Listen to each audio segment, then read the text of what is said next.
There is a place on this planet where the pressure would crush a human body in less than a second, where the weight of the ocean above is equivalent to 50 jumbo jets pressing down on every square inch of your skin, where no sunlight has ever reached. Not today.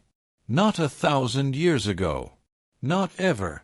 And for most of human history, we believed nothing could survive there. We were wrong. What they found in the deepest place on Earth didn't just challenge what we thought we knew about life. It forced us to reconsider what's possible in the most extreme environments in our universe. This is the story of the abyss. And what came back from it. Imagine standing at the edge of the ocean. The water stretches out before you, calm, familiar. You've swum in it. You've sailed across it. You know what the ocean is.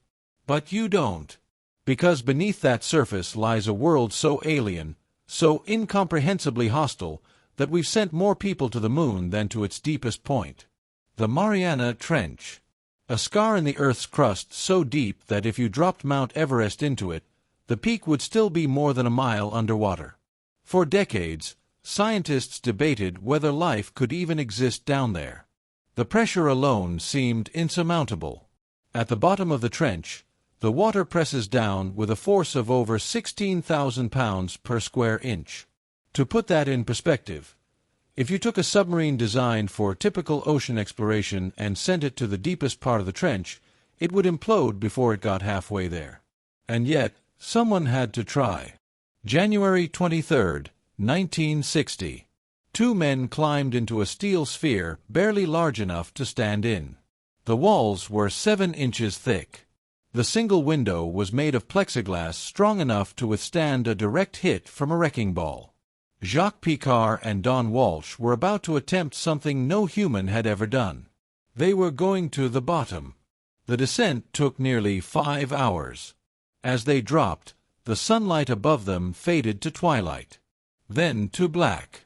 The temperature inside the sphere fell toward freezing despite the insulation. Every 100 feet, the pressure increased. The metal groaned.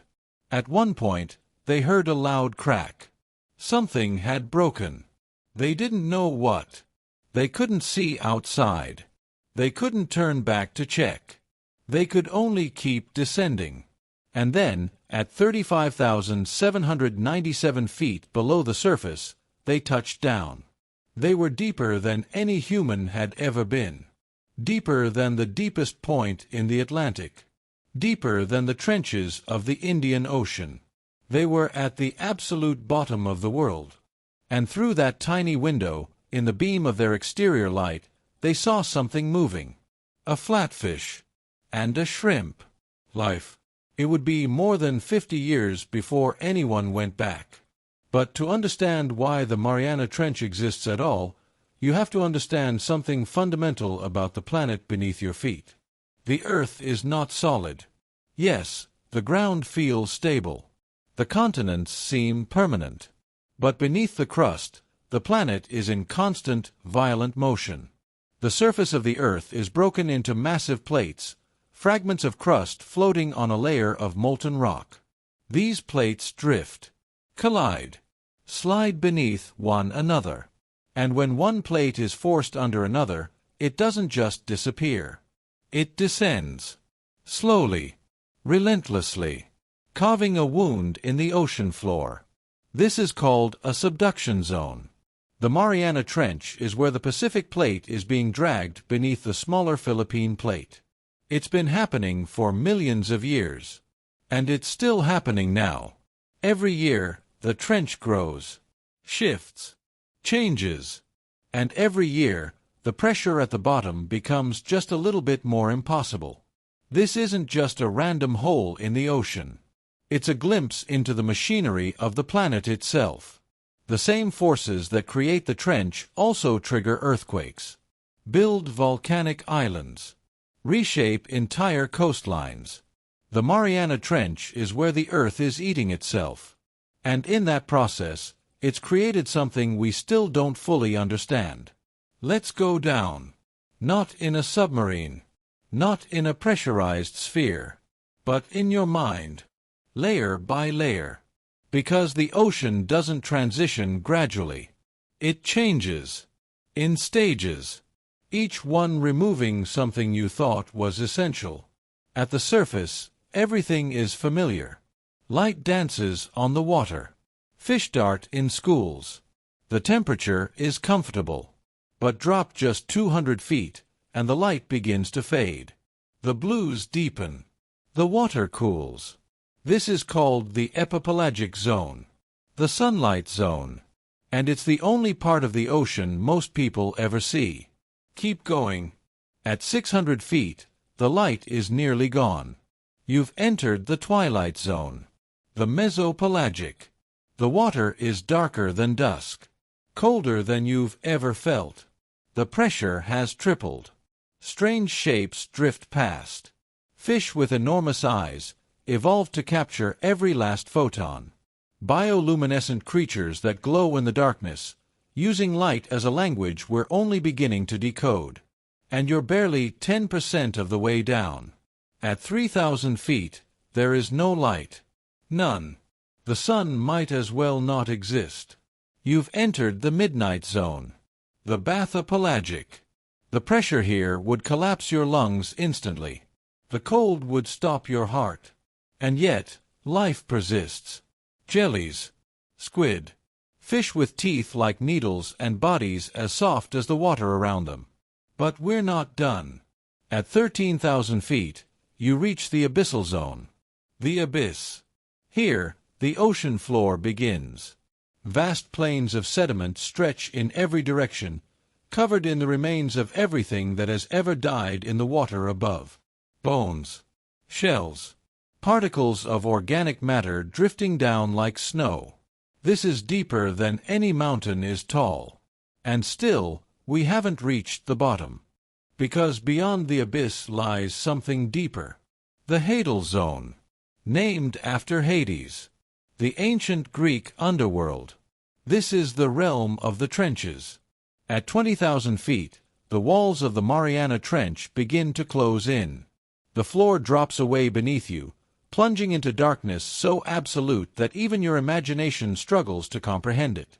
At 25,000 feet, the pressure has increased to over 7,000 pounds per square inch. If you could somehow survive this long, your body would be compressed to a fraction of its original size. At 30,000 feet, you are deeper than the cruising altitude of a commercial airliner is high. And still, you're not there. The final 5,000 feet take you past the point where most scientific instruments fail. Past the point where even the most advanced robotics struggle to function. And then, finally, at 36,000 feet below the surface of the ocean, you reach it. Challenger Deep. The deepest point on the planet. The pressure here is 1,086 times greater than at the surface. If you released a styrofoam cup here and brought it back up, it would be compressed to the size of a thimble. This is as far down as you can go on Earth. And it is not empty. What they found at the bottom of the Mariana Trench shouldn't exist. According to everything we understood about biology, life has limits. Pressure, temperature, energy. At some point, the conditions become too extreme. The chemistry breaks down. And yet, in 2012, filmmaker James Cameron became the third person to reach Challenger Deep. He spent 3 hours at the bottom, collecting samples, recording footage. When scientists analyzed what he brought back, they found bacteria, microbes, single-celled organisms living in sediment that hadn't seen sunlight in millions of years. But it wasn't just microbes. Subsequent expeditions using remotely operated vehicles discovered shrimp-like creatures called amphipods. Some nearly a foot long. Their bodies were soft, almost translucent. They moved slowly, conserving energy in an environment where food is scarce and every calorie matters. They found sea cucumbers, jellyfish, creatures with no names, because we'd never seen them before. And in 2014, researchers discovered something even stranger. A type of fish, a snailfish, specifically, living at depths that should have been impossible. Fish have swim bladders, gas-filled sacs that help them control buoyancy. But at extreme pressure, gas compresses, collapses. It shouldn't work. And yet this fish had adapted. Its body was almost gelatinous. Its bones were soft, flexible. It had evolved to survive in conditions that would obliterate almost any other vertebrate on the planet. But here's what keeps scientists awake at night. We don't know how many species are down there. We don't know how they reproduce, what they eat, how long they live. We don't even know if what we found represents a fraction of what exists, or if we've barely scratched the surface. Because every time we send something down, we find something new. In 2019, explorer Victor Vescovo completed the deepest dive ever recorded.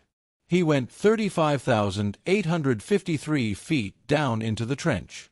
And at the bottom, among the creatures and the sediment and the crushing darkness, he found something else. Plastic. A plastic bag. Candy wrappers. Microplastics embedded in the tissue of the amphipods. Human pollution had reached the most remote place on Earth. But there was something else in those samples. Something that troubled researchers even more than the plastic. Unknown chemical compounds. Substances that didn't match anything in our databases. We don't know what they are. We don't know where they came from. We don't know what they're doing to the ecosystem down there. Because the truth is, we've barely begun to explore the Hadal Zone. We've sent 12 people to the moon. We've landed rovers on Mars. We've photographed distant galaxies billions of light years away. But we've only visited the deepest part of our own ocean a handful of times. And each time, we come back with more questions than answers. Think about that for a moment.